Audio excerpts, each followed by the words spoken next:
ആടിന് വല്ലോ കൊടുത്തോ പെണ്ണേ? അതിന് കഞ്ഞവെള്ളം കൊടുത്തതാ. ആ എന്നാ ഇത് അതിന് കൊണ്ടുപോയി കൊടുക്ക.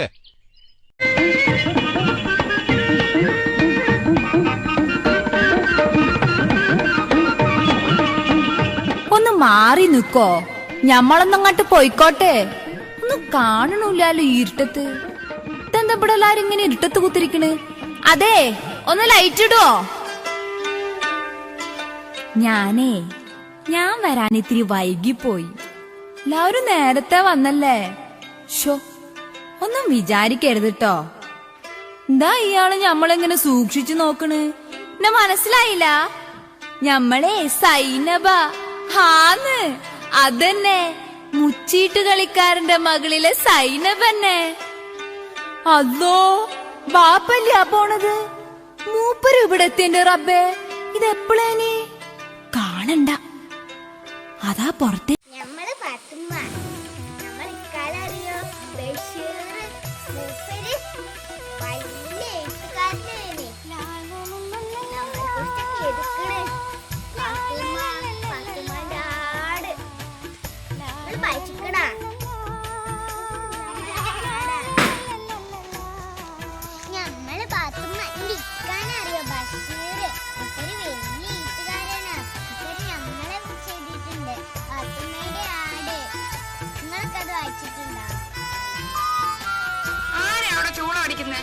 ഞാനാ.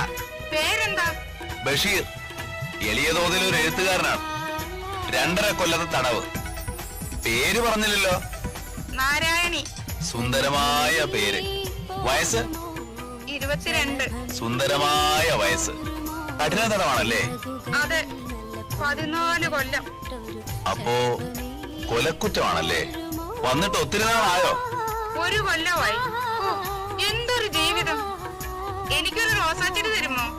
നാരായണി എങ്ങനെ അറിഞ്ഞു ഇവിടെ റോസാച്ചെടി ഉണ്ടെന്ന്? ജയിലല്ലേ, എല്ലാവരും അറിയും. തരുമോ? നാരായണി, ഈ ഭുവനത്തിലുള്ള എല്ലാ പനനീർ ചെടികളും ഞാൻ നാരായണിക്ക് തരും. ഒരെണ്ണം മതി. തരുമോ? നാരായണി, അവിടെ തന്നെ നിക്കണേ. ഞാൻ ഇപ്പം കൊണ്ടുവരാം. കേട്ടോ? കേട്ടു.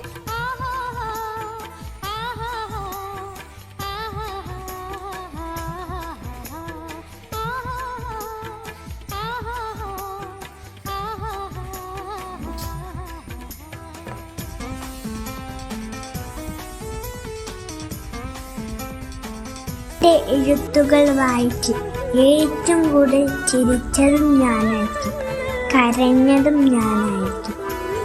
കാരണം അതെല്ലാം എൻ്റെ അനുഭവങ്ങളായിരുന്നു.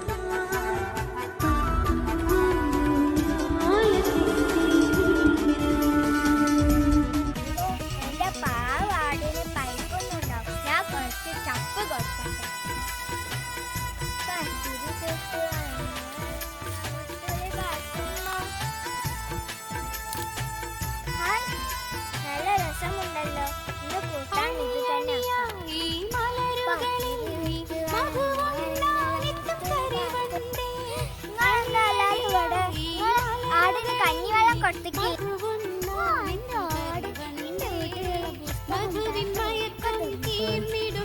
നിങ്ങൾ പറഞ്ഞിട്ടൊരു കാര്യമില്ല. എന്റെ ആട് പെച്ചാൽ നിങ്ങൾ എന്റെ വയ്യാതെ തന്നെ വരും. അങ്ങനൊന്നും പറയല്ലേ. സുബൈത്താത്തക്ക് കുറച്ച് പാല് തരണ. സുബൈത്താത്തിന്റെ മക്കളല്ലേ. പാലല്ല, നല്ല അടി വെച്ച് തരാം.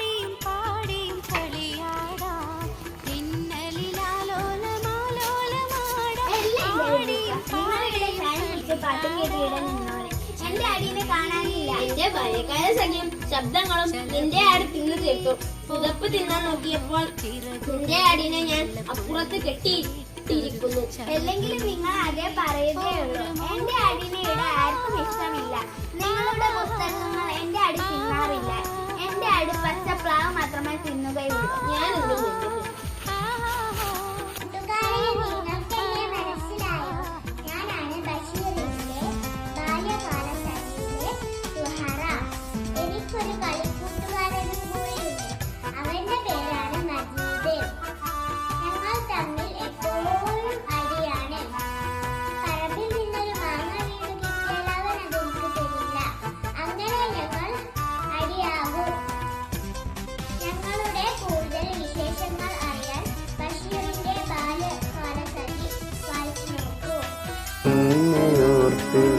കാത്തിരിപ്പിൻ സൂചനയിൽ മമത്തിനാക്കൾ കോർത്ത് കോർത്ത് ഞാൻ നിനക്കൊരു മാല തീർത്തു ഞാൻ നിനക്കൊരു പാത്തുമ്മാന്റെ ആട് കണ്ട തോളിലെത്തിയ പാട് പാത്തുമ്മാന്റെ ആട് കണ്ട തോളിലെത്തിയ പാട് തോണി തുഴയണ തോട് അത് വീണ പോയതൊരേട് ജൂലൈ 5 ബഷീർ ദിനം നിങ്ങൾക്കിന്ന് തിരിഞ്ഞില്ലേ ഞാനാണ് മുച്ചീട്ടുകാരിക്കാരൻ്റെ മകൾ സൈന എൻ്റെ വാപ്പാനെ പറഞ്ഞാൽ ഇപ്പൊ വലിയൊരു മുച്ചീട്ട് കളിക്കാരനായിരുന്നു.